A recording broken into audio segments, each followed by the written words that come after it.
Já dizia a música, tudo é uma questão de manter a mente quieta, a espinha ereta e o coração tranquilo. Mas como manter a espinha ereta? Vamos juntos descobrir como cuidar da saúde da nossa coluna vertebral. O Vida Mais Leve está começando.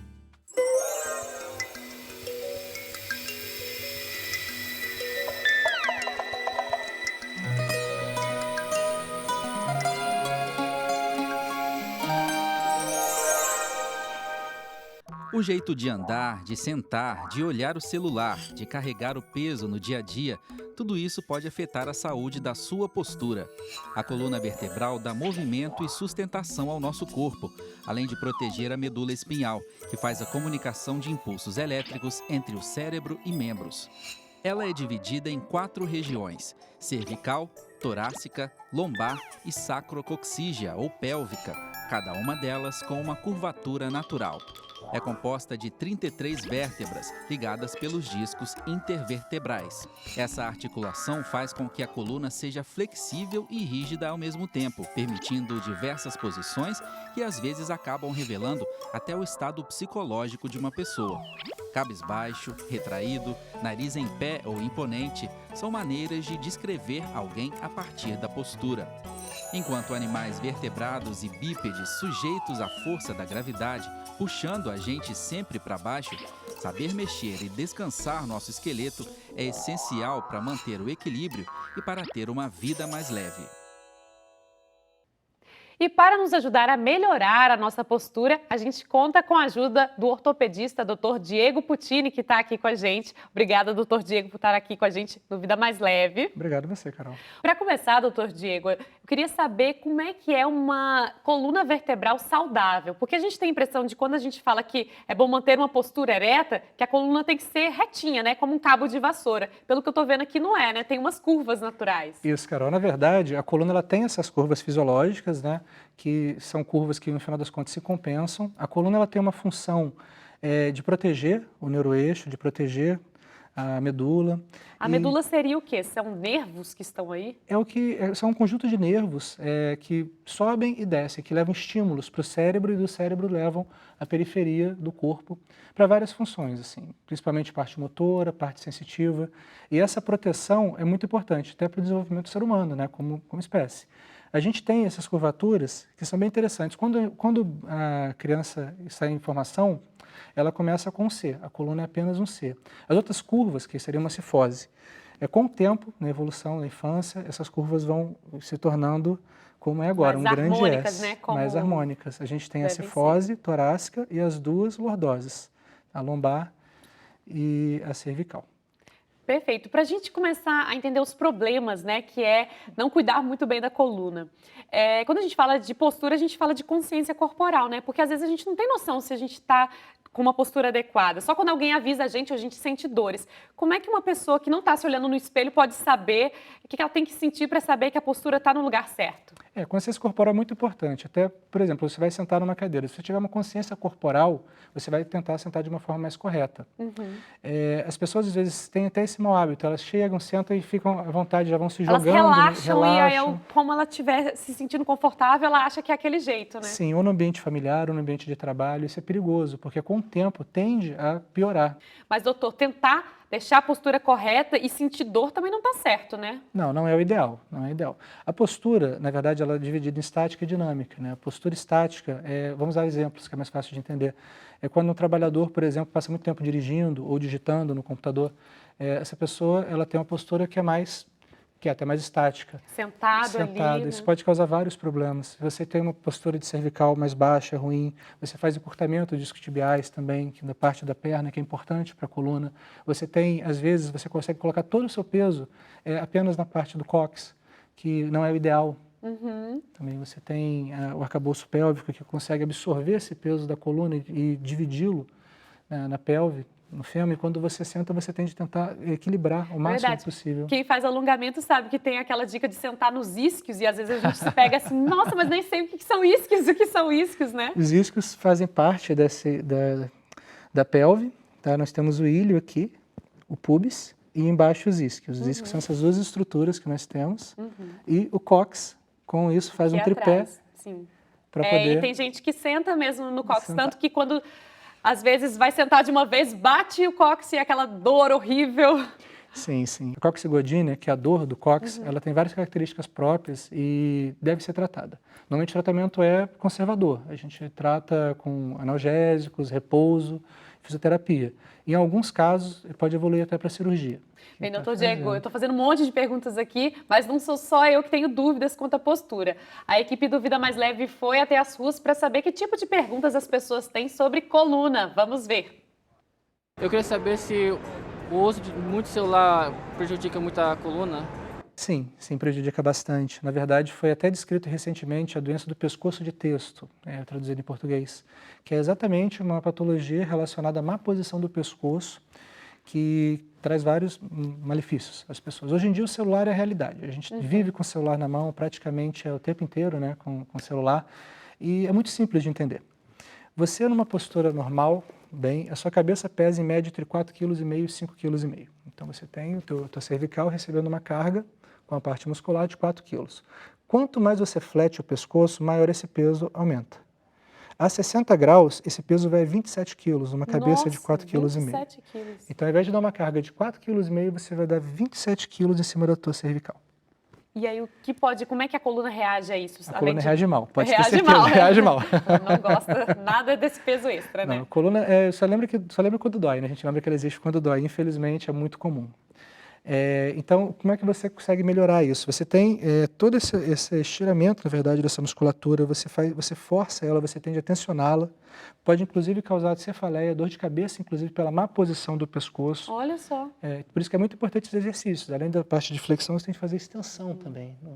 E sempre lembrar de manter, tem alguma dica de manter o queixo paralelo ao chão? Queixo paralelo ao chão. Por mais que acho que pouca gente vá ver o celular de uma maneira elegante assim, mas é o ideal, né? O ideal seria manter tudo ao nível dos olhos, para evitar fletir o pescoço. Porque mesmo flexões pequenas do pescoço, de 15 graus, já começa a aumentar.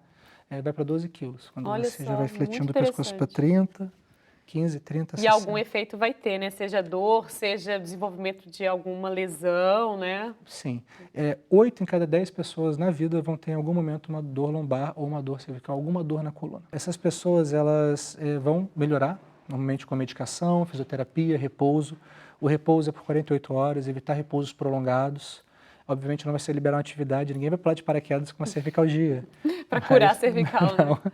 Mas é comum, infelizmente, tem várias causas mecânicas, causas por acaso artrósicas, causas por hérnia de disco, tem muitas causas. Então, é bom a pessoa ter... A postura é uma delas. A postura é uma das principais causas de dor. Principalmente quando você tem o uso contínuo de celular 4, 5, 6 horas. O que a gente tem hoje, inclusive estudos dizem que a pessoa no mundo utiliza 6 horas do celular por dia. Caramba, é muita coisa, né? Muita coisa. Vamos para mais uma pergunta. Vamos. Descobri que eu tenho hernia de disco aos 21. Tive dificuldade de encontrar um médico que descobrisse que eu tinha, porque eles achavam que eu tinha, como você fica assim, um pouco toda dolorida. Você fica tipo um Robocop, né? As crises você fica muito dura e todos os médicos achavam que era estresse. Então o médico na Barra fez uma ressonância e descobriu que eu tinha hernia de disco, 2 hernias de disco na cervical, e que disse que não tem como operar na cervical porque pode ficar paraplégica, né?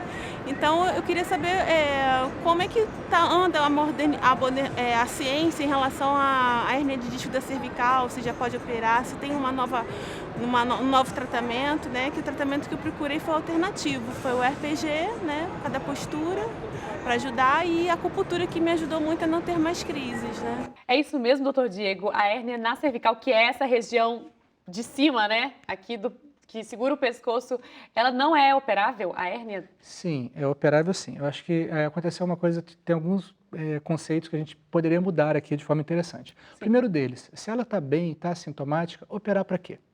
Legal. Primeiro deles. Eu acho que a gente opera, em média, 1% dos pacientes com hérnia de disco. Olha só, eu achava que todos tinham que operar para resolver. Não, o segundo conceito importante para a vida é hérnia de disco não é um diagnóstico terrível, não é algo, meu Deus, minha vida acabou. Não, não é por aí. E no caso dela foi tão jovem, né? 21 anos. Sim, sim. A gente tem um estudo também da Sociedade Americana de Radiologia que fez algumas ressonâncias em pacientes assintomáticos e nessa idade, aos 16 anos, quase 30%, 29% já tinham alterações importantes quando não cirúrgicas na coluna. Aos 80 anos, 96% tem. Então, a imagem, uma hérnia de disco numa ressonância não é igual a uma cirurgia.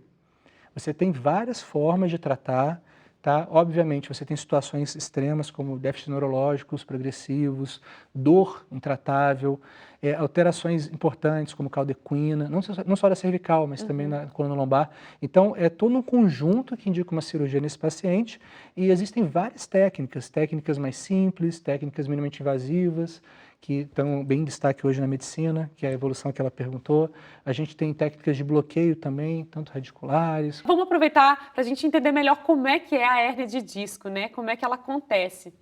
Certo. O Dr. Diego trouxe o modelo aqui e vai mostrar para a gente. Esse é um segmento, né, da coluna. A gente tem aqui o disco. O disco é formado por um tecido mais esponjoso, que é essa ideia que a gente tem, né? Que não é bem esponjoso. Gelatina. Sim, o interior dele realmente o núcleo pulposo. Ele tem muita água, assim dizer, petroglicanos, água, e a parte externa é o núcleo fibroso dele. Quando você tem uma ruptura desse núcleo fibroso, que é a parte de dentro. Que é na parte aqui de fora, o núcleo pulposo, ele avança. Ele pode avançar central, posterolateral, foraminal, que é por onde a raiz passa. Ele pode avançar lateral. Então, a gente tem aqui várias formas que você pode ter na hérnia de disco avançando. Essa hérnia de disco ela pode ter vários tamanhos também. Esse tamanho, por vezes, influencia na clínica. Tá? Depende da raiz que está pegando também. Por vezes, você pode ter alterações importantes, específicas, assim, de dermato, mimiótomo, que são as regiões de sensibilidade e motricidade daquela raiz. Pode pegar na parte da medula, né? Que tem essa parte neurológica de fazer a comunicação. A medula termina aproximadamente entre L1 e L2. A partir dali é caldequina e cone medular. Que você diz L1, L2 é aqui no meio, né? Aqui na lombar, ó. 5, 4, 3, 2, 1. Nessa região aqui. A medula já começa a acabar. O que você tem para baixo são as raízes nervosas. Entendi. Por isso que, inclusive, as lesões traumáticas nessa região são melhores, assim, do que as regiões de melhor prognóstico, né? Melhor chance de ter perda de movimento, né? Porque acima você tem realmente a parte da medula ali dentro da dor. Perfeito. A hérnia de disco ela pode ser tratada de várias formas, por isso. Você pode fazer uma infiltração nessa hérnia de disco, você pode fazer microdissectomias, que é retirar esse fragmento herniário daqui de dentro. Você pode fazer vários tipos de técnicas, pode fazer uma artrodese realmente, que são as técnicas de PLIF ou TLIF, dependendo do que você optar por fazer naquele momento com aquele paciente específico. Então as opções são várias, né? E no caso dela, que foi até para acupuntura, para o RPG, eu acho que pelo jeito ela está bem, né? Sim, o que melhora a longo prazo esse paciente é a terapia física, assim, realmente é a terapia física, é a mudança de hábito, emagrecimento, que todo mundo fala, mas precisa emagrecer, vou no médico vai mandar emagrecer. Não é só isso, são hábitos de vida, hábitos saudáveis, consciência corporal, atividade física, é um hábito que você vai mantendo, que fortalece o teu corpo, melhora a tua cabeça. Na questão de coluna, o melhor é fortalecer os músculos para proteger e também cuidar, ficar alerta para não sobrecarregá-la, né? Sim, o alongamento também é importante, além do fortalecimento. E, repito, assim, eu acho que se você está bem, não há necessidade de cirurgia. Existem milhares de técnicas, mas existem muitas técnicas hoje na medicina, não invasivas, pouco invasivas, minimamente invasivas, que a gente consegue resolver uma grande parte dessas hérnias de disco, inclusive de outras patologias da coluna. Perfeito. Vamos agora para a última pergunta do pessoal. Eu gostaria de saber o modo correto de estar pegando materiais pesados, né? Postura, como a gente faz para poder pegar corretamente para não estar acarretando para o meio de coluna, né? E aí, doutor Diego, que dica que a gente pode dar para ele? Bom, conforme disse, 8 em cada 10 pessoas em algum momento vão ter dor nas costas, vão ter dor na coluna. Obviamente que a função laboral do paciente, né, da pessoa, pode influenciar muito nisso. Então eu daria como dica utilizar os EPIs, muito cuidado na postura do peso, utilizar maquinário se ele tiver acesso. E, obviamente, você vai abaixar para pegar alguma coisa, dobre o joelho, coloque a carga no joelho, no quadril. Evite posições como stiff, descer apenas na coluna. Que é a coluna que vai levantar aquela caixa pesada, né? Exatamente. Quanto mais flat, maior a carga. Dobrar, eu quero amarrar o sapato. Cruze a perna, amarre o sapato. Em vez de ir com a Não coluna vá até o pé, Sim. fazer o contrário. Legal. Fazer o contrário. Vai deitar na cama também? Sente na cama, deite de lado, levante a perna e depois deite de vez. Para sair, fique de lado, perna para fora da cama, utilize o braço e Não dentro deixa da de cama ser até reto. um exercício de paciência, né? As pessoas ansiosas querem fazer tudo rapidamente, acaba prejudicando a coluna, né? Pode causar dores, né? Bem, falando em carregar peso, doutor Diego, essa é a realidade de grande parte dos trabalhadores brasileiros. Será que eles estão de olho na coluna vertebral? A gente foi até a Ceasa do Distrito Federal para saber se eles estão cuidando da postura. Vamos ver. A coluna vertebral dá sustentação e flexibilidade ao corpo, mas algumas profissões exigem muito esforço dela. Será que é possível carregar peso, por exemplo, e preservar a coluna?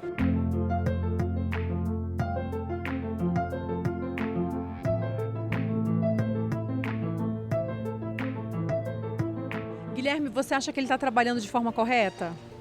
Olha só, observe que quando ele pega saco, ele mal dobra os joelhos, ele não distribui a carga entre as pernas, ele está sempre fletindo a coluna. Por exemplo, se ele pudesse dobrar os joelhos com a coluna um pouco mais ereta para distribuir a carga e levar, seria melhor, porque assim ele poderia prevenir algumas dores ou algum distúrbio na coluna dele, ao invés de simplesmente dobrar a coluna, como ele está fazendo, e sim dobrar um pouco mais os joelhos, conseguindo distribuir essa carga. Essa seria a forma mais correta para ele fazer.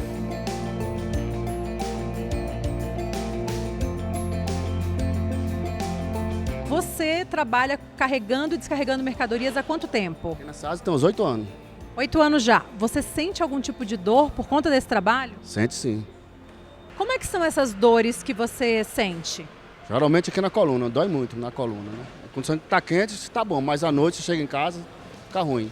Estava observando que quando ele está carregando os sacos, seria muito interessante, Edson, se você agachasse um pouco para pegar o saco e depois colocar no carrinho.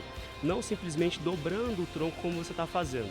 Por exemplo, se você joga o quadril um pouco para trás, você consegue levantar mais o seu peito, assim você pega a carga e coloca no seu carrinho. Não joga a carga da laranja ou de qualquer carga que ele estiver levando para a lombar. E sim, para quê? Para o tronco como um todo, contraindo o abdômen, trazendo para as coxas, glúteo, assim ele consegue agachar e levantando.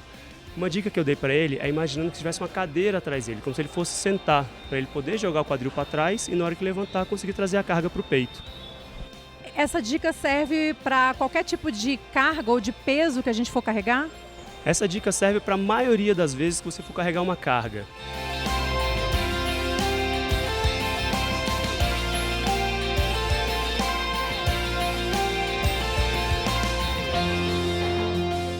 Edson, o que você achou das dicas? Uma dica boa, né? E assim eu posso passar para meus colegas, né? Que é falta de informação. A gente não sabe, a gente pega tudo errado e dói mesmo as colunas. Bem, doutor Diego, a gente sempre tem que ficar alerta, né? Quando o assunto é coluna. Sim, é verdade. A gente só lembra que a coluna existe quando dói, né? Então, cuidem de suas colunas. O Vida Mais Leve vai para um rápido intervalo, a gente já volta.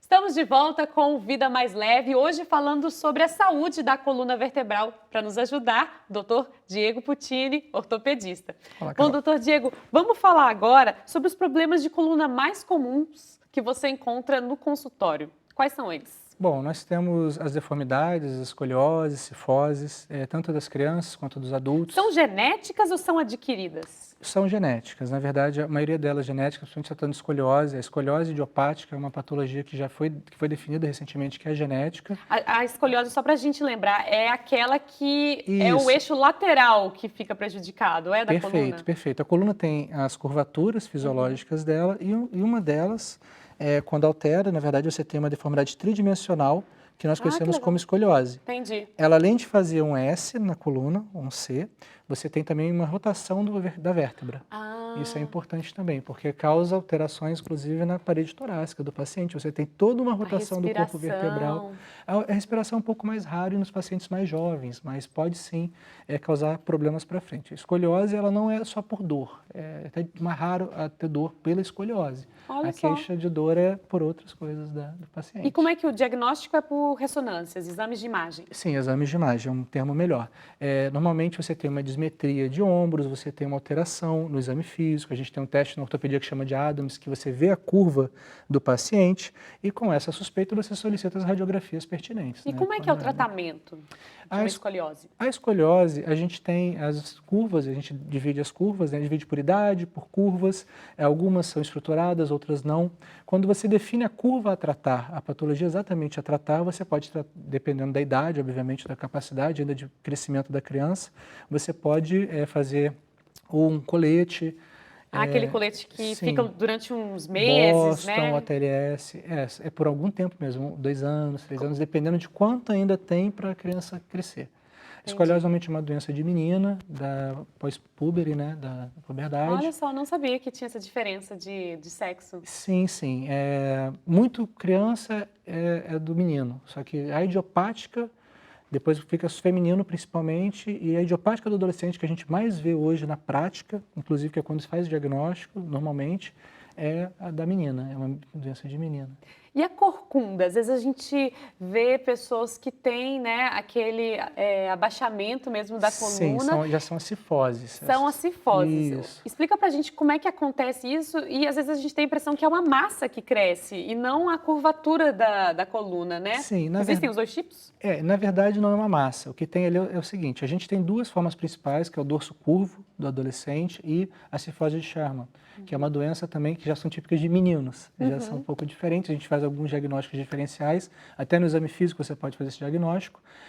São as osteocondrites aqui da parte da coluna, que você tem um acunhamento desse corpo vertebral, ele vai acunhando e você vai cifosando, o adolescente vai cifosando. Isso tem a ver com o período em que o adolescente cresce muito rápido? Sim, exatamente isso, é nesse estirão do crescimento que a gente tem realmente essas patologias pioradas, por assim dizer, no momento que elas ficam mais graves, assim, que pioram. Então, por isso que o diagnóstico precoce é tão importante. Você tem uma desconfiança e consegue investigar.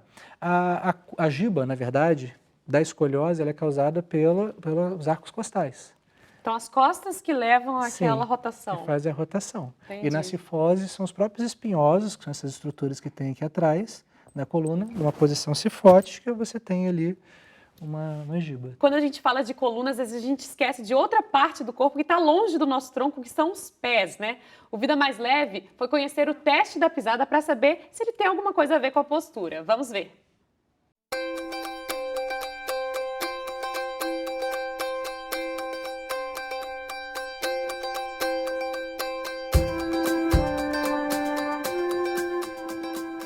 Os pés são a base, né? Se você for fazer uma analogia com uma casa, o alicerce da casa, se estiver ruim, você tem uma casa com possibilidade de até cair, enfim.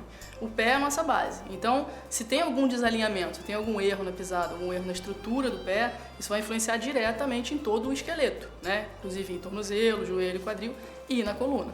Então, os desalinhamentos da pisada influenciam diretamente na maneira como o indivíduo vai se portar, vai andar, enfim. O desalinhamento começa lá de baixo, o pé é muito importante. Existem 2 tipos de pisada, né?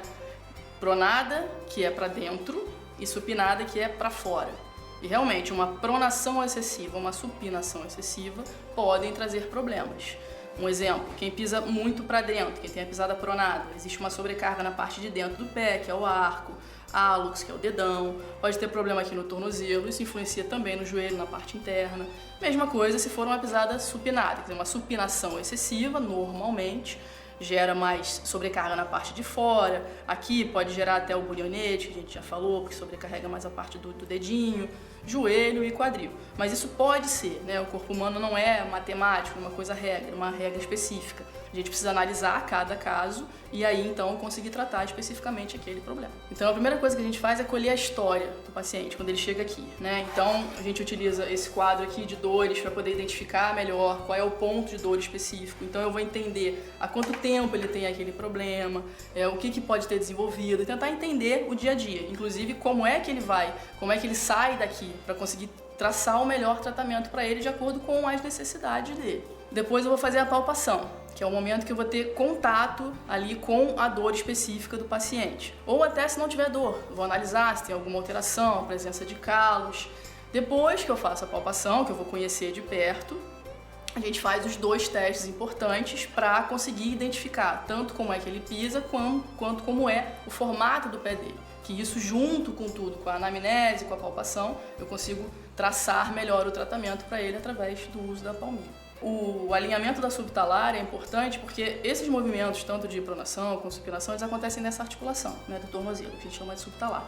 Então, como o scanner ele vai me dar exatamente o formato das curvas do pé do paciente, eu preciso colocá-lo ali totalmente alinhado, porque a palmilha vai gerar esse alinhamento estrutural. Então, eu preciso alinhar tanto o ombro quanto o quadril, o joelho e o tornozelo, para que a imagem que eu vá ter da base do pé dele seja para provocar exatamente esse alinhamento ideal.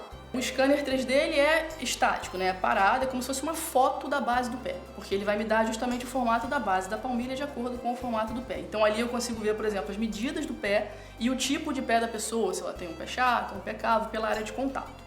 Depois a gente faz o teste da pisada, que chama baropodômetro. Ele vai identificar desvios da pisada, né, se tem uma supinação, uma pronação excessiva, e também como é que são as pressões na sola do pé quando o paciente coloca o pé no chão. Então a gente consegue ver no baropodômetro desvios de pisada e a distribuição de pressão. Então, regiões de pressão alta a gente vê, isso pode gerar problema, região de pressão baixa também. Então isso fica muito mais fácil de identificar os problemas ali, de acordo com a baropodometria. Às vezes a pessoa passa anos com dor, né, e tratando de uma coisa simples, que é a maneira como ela coloca o pé no chão, alinhando aquela pisada, a gente consegue melhorar a qualidade de vida, porque aquela dor que ela sentia há anos, ela para de sentir porque a base está correta, então todo o resto do corpo, a articulação, a coluna, recebe esse benefício. Agora, uma curiosidade que eu estou vendo esse modelo, e eu li em algum lugar que com o passar da idade, as nossas vértebras elas vão se juntando, algumas até se fundem e a gente acaba ficando menor, perde altura, né? É verdade isso? É verdade. Inclusive, no decorrer do dia, você pode perder altura, normal. 1/4 da sua altura é pelos discos vertebrais. Os discos intervertebrais são essas estruturas que ficam entre um corpo vertebral e outro. Você tem os discos, eles são responsáveis por 25% da sua altura, eles diminuem durante o dia. Você também tem a perda de altura óssea do próprio corpo vertebral, também que diminui. Muita gente também inicia uma postura cifótica na velhice. Sim, que a gente acha que perde altura por causa da curvatura, mas... Sim, mas pode não é ser apenas... que seja por causa da que seja fundido, né, as vértebras. Sim, e inclusive a gente tem realmente essa fusão das vértebras, é o corpo entendendo que está acontecendo uma instabilidade e faz os osteófitos, né, que são os famosos bicos de papagaio. É uma tentativa do corpo de melhorar aquela instabilidade. Doutor Diego, muito obrigado pelos seus ensinamentos, pelas suas dicas. Agradeço a sua presença. Carol, foi um prazer. Cuidem da coluna de vocês. O Vida Mais Leve fica por aqui. A gente se vê no próximo programa. Tchau, tchau.